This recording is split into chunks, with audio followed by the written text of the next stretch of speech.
Mais il a co-géré avec la FNSEA et les agriculteurs sont sortis dans la rue avec leurs tracteurs pour réclamer des revenus.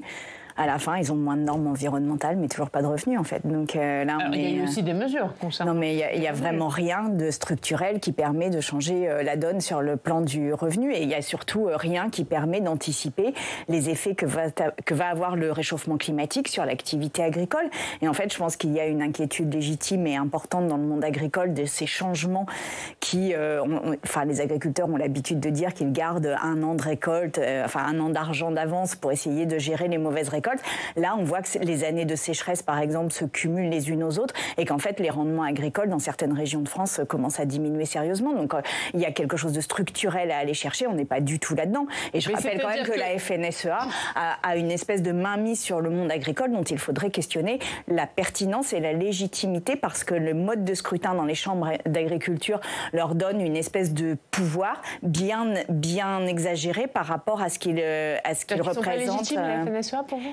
Bah, en tous les cas, ils ont un mode de désignation dans les chambres d'agriculture qui fait qu'ils ont la main mise sur le monde agricole. Et là, on le voit, ils ont négocié essentiellement pour les plus gros. Je pense que Arnaud Rousseau, le directeur de la FNSEA, est très satisfait des mesures qui sont prises. Je ne suis pas certaine que les petits agriculteurs qui sont à la peine, qui n'ont pas d'emploi ou très peu d'emploi sur leur ferme et qui sont avec des horaires de 70 ou 80 heures par semaine, soient très satisfaits de ce qui sort. Mais sur les revenus, il y a quand même une pression qui est mise sur les distributeurs pour revoir la loi Egalim. Il y a 150 millions qui ont été annoncés de soutien fiscal. Pour vous, c'est rien ? Non, sur la loi Egalim, je rappelle quand même que la grande distribution a mis ses centrales d'achat à l'extérieur de la France. Leclerc est à Bruxelles, Carrefour est à Madrid et Super U est en Hollande pour bénéficier du droit hollandais, du droit espagnol et du droit belge.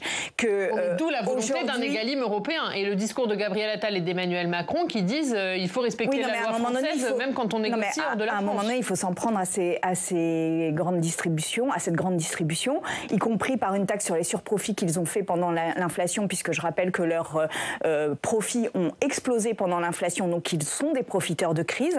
Et puis derrière, il faut des prix planchers et il faut revoir le système agricole pour que chaque agriculteur soit respecté dans son travail, dans sa dignité d'agriculteur. Là, on n'est pas du tout là-dedans. C'est-à-dire que, par exemple, je prends un exemple.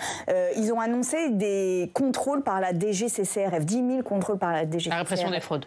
Par la répression des fraudes. Par les grandes surfaces.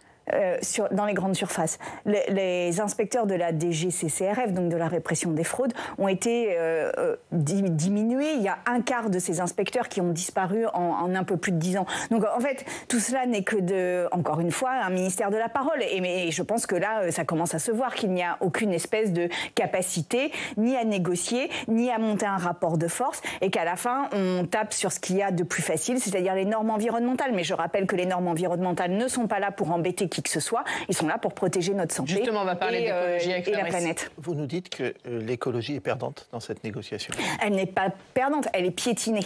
Elle est piétinée. Est-ce qu'aujourd'hui, à l'heure où le réchauffement climatique s'emballe et où il devient hors de contrôle, est-ce qu'il est vraiment pertinent d'aller piétiner les normes environnementales ?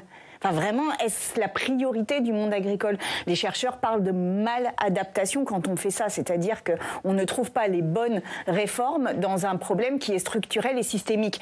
Donc non, là, l'écologie est piétinée. Est-ce que c'est vraiment responsable de la part d'un chef de l'État et d'un Premier ministre que d'accréditer le fait que le problème c'est l'écologie ? Honnêtement, je pense qu'on n'est pas du tout au rendez-vous de l'histoire. C'est pas ce qu'ils disent. Hein. Personne, en tout cas, Gabriel Attal n'a jamais dit le problème c'est l'écologie. Si, il parle d'écologie punitive en permanence et l'écologie n'est ramenée qu'à quelque chose de punitif. Je rappelle quand même que dans le plan éco-phyto, il y avait cette volonté de diminuer les pesticides. Qui n'est pas remise en cause. Mais bien sûr que si, c'est en pause. Bien sûr que si. Alors c'est une pause de 3 semaines. C'est une pause de 3 semaines. Il y a des clusters de cancers d'enfants dont on soupçonne que les causes soient liées aux pesticides. Je rappelle qu'en Charente-Maritime, il y a des parents qui se battent, par exemple, pour que le cancer de leurs enfants soit reconnu comme étant lié aux pesticides. Enfin, c'est ça qu'on est en train de casser avec le plan, avec la pause du plan éco-phyto. Un problème en France, et pas seulement qu'en France, c'est qu'on demande aux agriculteurs de faire autrement, mais ils n'ont pas franchement d'alternative quant aux produits à utiliser. Non, mais la question, c'est pas une alternative quant aux produits à utiliser sans changer le mode, la manière de faire agricole. C'est ça le sujet. C'est que si vous continuez à vouloir faire du maïs de manière intensive pour aller les vendre à des centrales d'achat qui vont les revendre sur des marchés financiers pour une spéculation mondiale et être en concurrence avec le maïs du monde entier, si vous voulez faire ça, alors évidemment vous avez besoin de produits phytosanitaires, mais précisément la question c'est comment assure-t-on la souveraineté alimentaire de la France et non pas une agriculture exportatrice qui est en concurrence avec les pires pratiques agricoles mondiales. Et en fait, mais l'année dernière, Sandrine Rousseau, on a moins produit de maïs, on a produit plus de tournesol. C'est bien la preuve que les agriculteurs changent. Mais les exportations agricoles, si vous regardez les exportations agricoles, ça reste majoritairement des grands céréaliers qui sont en concurrence, encore une fois, avec des pays qui n'ont pas la même législation écologique. Est-ce qu'il faut s'aligner sur le bas? La réponse est non. Et puis par ailleurs, je le pose ici parce que je ne l'ai pas beaucoup entendu, mais il va falloir aussi qu'on s'intéresse à la manière dont nous consommons, puisque aujourd'hui, la part des produits transformés dans notre alimentation a progressé, c'est-à-dire qu'on prend des plats tout faits, des petits fours déjà faits, etc. Tout cela met en danger le monde agricole, puisque à chaque fois que vous utilisez un produit transformé, ce produit transformé peut avoir 10, 50 ou 100 ingrédients dont on ne sait pas d'où ils viennent et à quel prix ils ont été achetés.